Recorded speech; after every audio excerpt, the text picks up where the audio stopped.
Despite nearly 70 years of space exploration, there's still a lot we don't know about the cosmos. On behalf of the entire launch team, thanks for flying with Falcon 9 today. We hope you enjoyed the ride. But one thing we do know is that space wreaks havoc on our bodies. The spaceflight environment is an extreme challenge to the health of humans. We rely on Earth's gravity to maintain normal bone, muscle, and joint function. So when we travel to zero-gravity environments like the International Space Station or limited gravity environments like Mars, our bodies degrade. Lack of gravity or decreased gravity in the spaceflight environment can have an enormous effect on human health, and that's because there's never a time here on Earth where we're not exposed to zero gravity. We have no real defenses against it. No real defenses yet. All right, let's scroll through so we can see if there's any degeneration. It's what Jeffrey Wiley and his team at Wake Forest University School of Medicine are trying to figure out. And it seems pretty unusual up there. Wiley has helped with 5 spaceflight missions to study how to best keep astronauts healthy in space.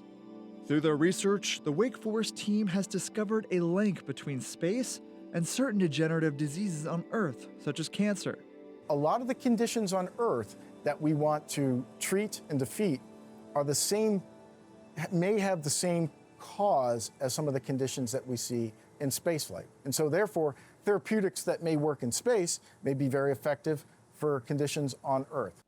Doctoral candidates Charayu Patel and Caitlin Reno helped Wiley with the recent space mission.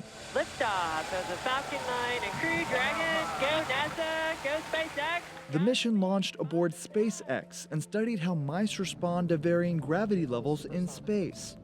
This data can help them figure out potential countermeasures such as artificial gravity and how to protect and preserve joint, muscle, and bone health in space. There are 2 major aspects that impact joint health in spaceflight, one of which is radiation, the other which is a lack of load bearing or gravitational conditions.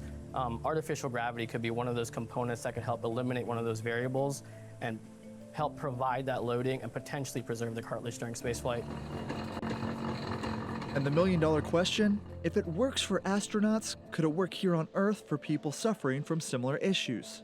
What kind of technologies are needed to do that? And how can those technologies that we develop to safely take us to the moon and Mars, how can that benefit human health here on Earth?